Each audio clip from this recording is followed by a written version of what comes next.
महाराज जी, एक इसमें एक और प्रश्न था। जैसे आपने बोला था कि जो प्रसाद वगैरह जैसे परिक्रमा मार्ग आदि पे बट रहा है वो नहीं पाना चाहिए। ये तो एक बात हो गई महाराज जी, समझ आती है। तो जैसे मंदिर आदि में कभी प्रसाद आदि मिले, उसी समय हाँ बोला था। उस समय बोले महाराज जी। हाँ और यहाँ गुरु स्थान पे अगर हाँ गुरुदेव आदेश कर दें हाँ। तो गुरु स्थान पे भी पा लेना चाहिए या? गुरु स्थान तो हमारा घर है, हम वहाँ थोड़ी सोचेंगे कि कोई दान पुण्य का है। मान लो जैसे राधा खेल कुंज में शरबत पिलाया जा रहा है या भोजन पवाया जा रहा है, तो दान पुण्य थोड़ी है।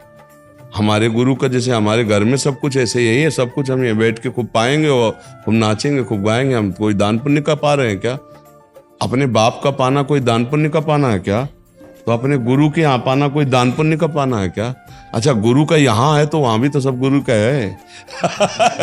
अलग चीज थोड़ी है। बात है हम पुण्य के लिए थोड़ी होता है। यहाँ तो श्री जी का प्रसाद अपने बच्चे सब पाओ।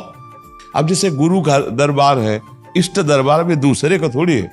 मतलब राधा वल्लभ जी के यहाँ जाए बाबा बैठ के पा लो तो हम बैठ के पाएंगे और सौभाग्य मनाएंगे। अब हम गुरु जी के यहाँ से रोज आता है प्रसाद गुरु जी, तो वहां थोड़ी सोचना है कि अब हम कुछ दें, क्योंकि गुरु जी हमारे पास है जो कुछ उन्हीं का, ऐसा कुछ क्या देना है हमको? तो जो मिल रहा है हम उन्हीं का तो खा रहे हैं, घर में उन्हीं का है, प्रगट में भी नहीं खाए।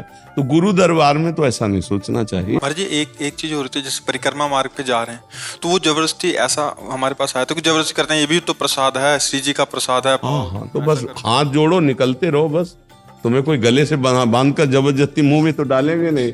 बस वही कहते हैं श्री जी का प्रसाद, तो हाथ जोड़े रहो और कदम बढ़ाते रहो, चले जाओ। वो जबरदस्ती इसीलिए कह रहे हैं क्योंकि उनको पुण्य चाहिए। नहीं, प्रसाद में जबरदस्ती नहीं होता। तुम्हारी 100 बार की गरज हो तो पी लीजिए, तुम्हारे प्यास लगी तो पी लीजिए, भूख लगी तो खा लीजिए, क्योंकि श्री जी का प्रसाद उनको इसलिए प्रत्येक व्यक्ति को देना चाहिए। 1 घूंट पी लो क्योंकि उसका पुण्य चाहिए।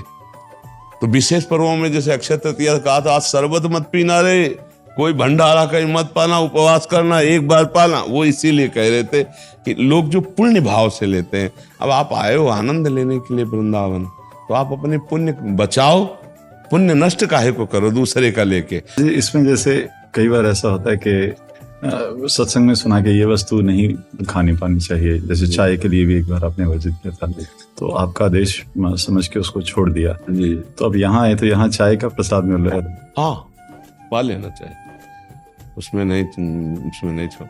हम व्यसन नहीं करते हैं उसको शरीर उसमें, लेकिन अगर कह दे कि ऐसे, और अगर हम मान लो गए हो वहाँ भंडारा हो रहा है, सब चीज बना है पवाए, हमको डट के पाएंगे कि गुरु प्रसाद है गुरु दरबार में। और किसके लिए जीवन है? उन्हीं के लिए जीवन है। अब वहाँ जो रोड में बैठा रहे हो वो पुण्य के लिए बांट रहे हैं, उसके पीछे कोई संकल्प है। हाँ, उनका कामना है जितने लोग पिएंगे उतना पुण्य मिलेगा। और यहाँ हमारी श्री जी से बढ़कर कौन सा पुण्य भैया? तो श्री जी को भोग लगा पाओ। गुरु दरबार मान लो गुरु जी के यहाँ हमें कुछ मिले तो वहाँ विचार थोड़ी होता है कि ये चीज है, नहीं, वो हमारे बाप की चीज है। गुरु का मतलब हमारे बाप की चीज है, हमारे पिता है, हमारे स्वामी, हमारे इष्ट है, इन्हीं का सारा वैभव। वहां थोड़ी सोचना है कि अब यहाँ पुण्य दान कि हम शरबत पिया तो 10 रुपया रख दें, तो शेष रुपया किसके है? उन्हीं के तो है। ये गलत हो जाएगा फिर। जैसे मन में आया कि भाई गुरु के यहाँ शरबत पिया तो 10 रुपया हम रख दें, तो 10 रख दिया, शेष जेब में जितने वो किसके हैं?